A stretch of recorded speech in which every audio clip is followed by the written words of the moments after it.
আজকের এই সরকারকে বলবো, আরে ভাই আমি অন্য কিছু বলি নাই, আপনি বলেন না 6 মাস 9 মাস 1 বছর পরে নির্বাচন দিবেন, এই কাজগুলো করবেন, কেন বলতেছেন না? কেন বলতেছেন না? কারণটা কি সেটা দেন।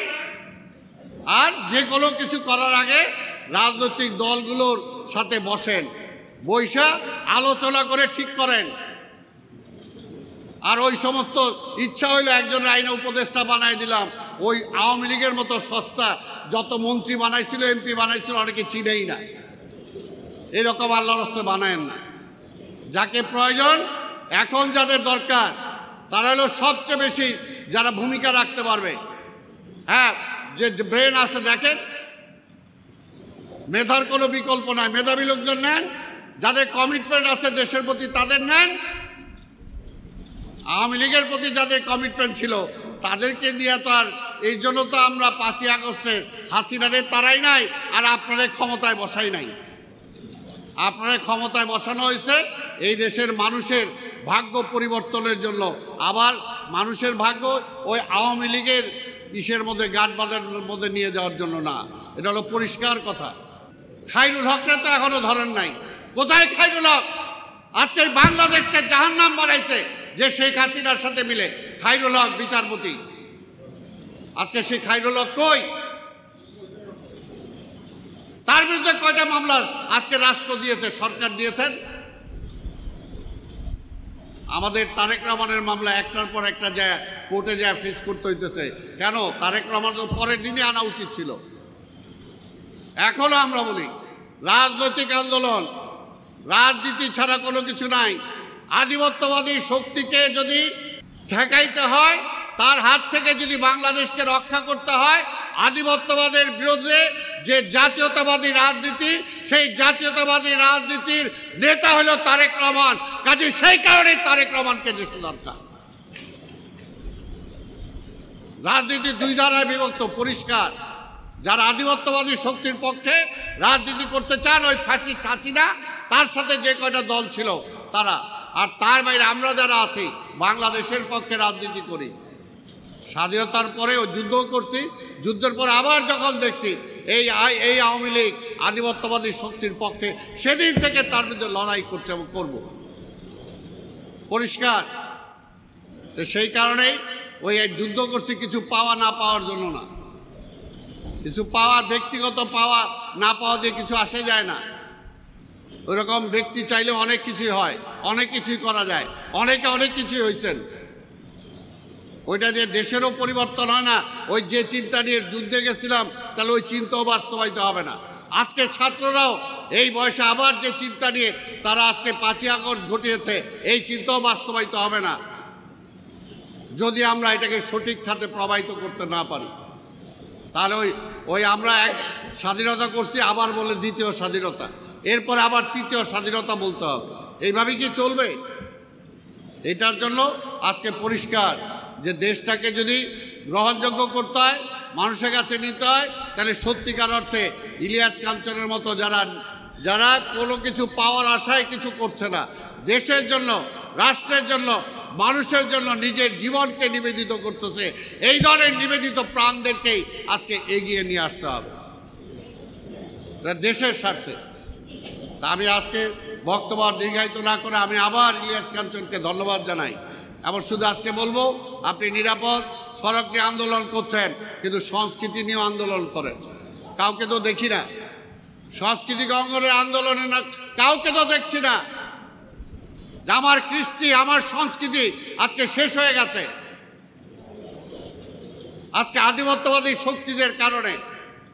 আজকে তারা আমার দেশে তার ছবি চলবে, আমার দেশে তার টেলিভিশন চলবে, তার চ্যানেল চলবে, আর আমার চ্যানেলকে এই পর্যন্ত আমি ওই পারে নিতে পারলাম না।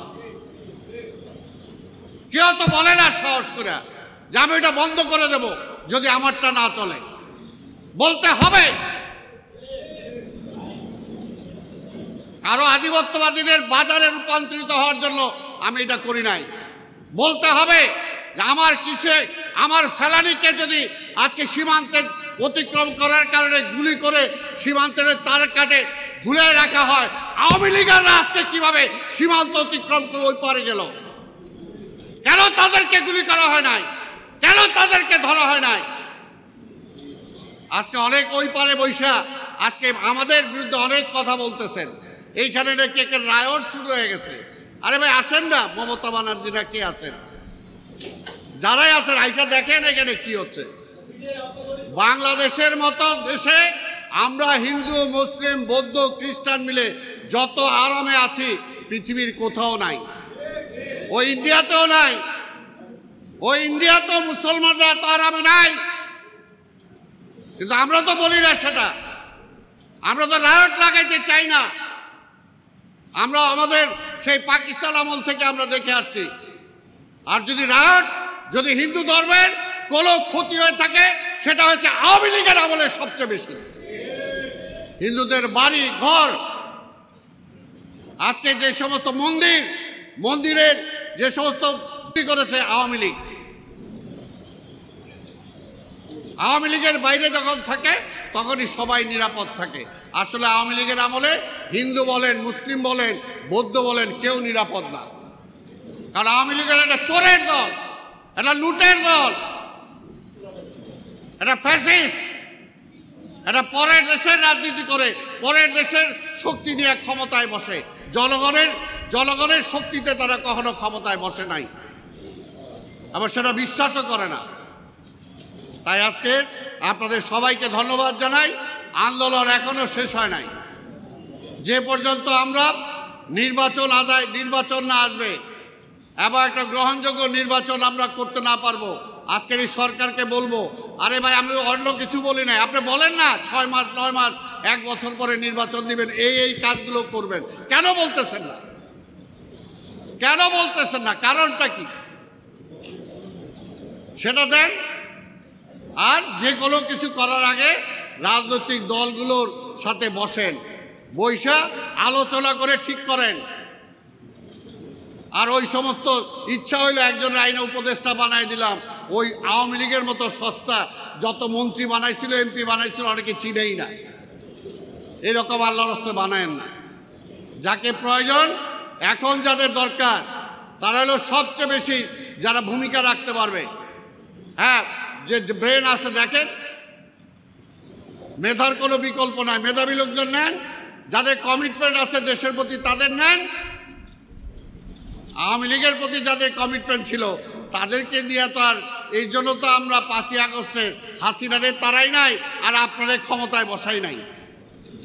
আপনাদের ক্ষমতায় বসানো হয়েছে এই দেশের মানুষের ভাগ্য পরিবর্তনের জন্য। আবার মানুষের ভাগ্য ওই আওয়ামী লীগের ইসের মধ্যে, গাঁট বাঁধার মধ্যে নিয়ে যাওয়ার জন্য না।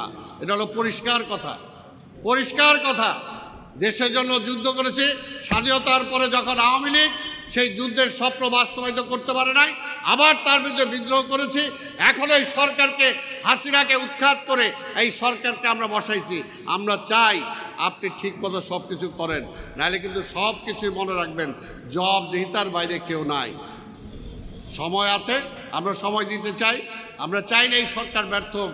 এই সরকার ব্যর্থ হলে দেশ অন্ধকারের দিকে চলে যাবে, এই জন্যই আমরা সেটা চাই না। আমরা চাই আপনি সার্থক হন।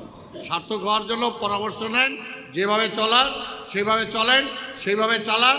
আর ওই আওয়ামী ক্যাডার, আওয়ামী বন্ধুবান্ধব, ফ্যাসিবাদের যারা ফ্যাসিস্ট বানাইছে ওদের কাঁধের থেকে হাতটা সরায়া আন্দোলনকারী দল, আন্দোলনকারী জনগণের উপর নির্ভর করেন। তাহলে আপনিও সফল হবেন, দেশও সফল হবে এবং ইলিয়াস কাঞ্চনের এই আন্দোলনও সফলতা পাবে।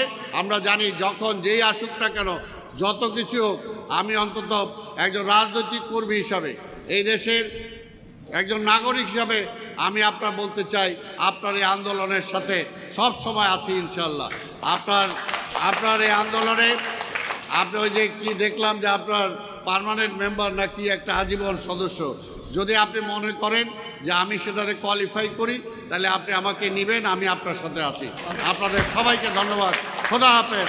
বাংলাদেশ জিন্দাবাদ।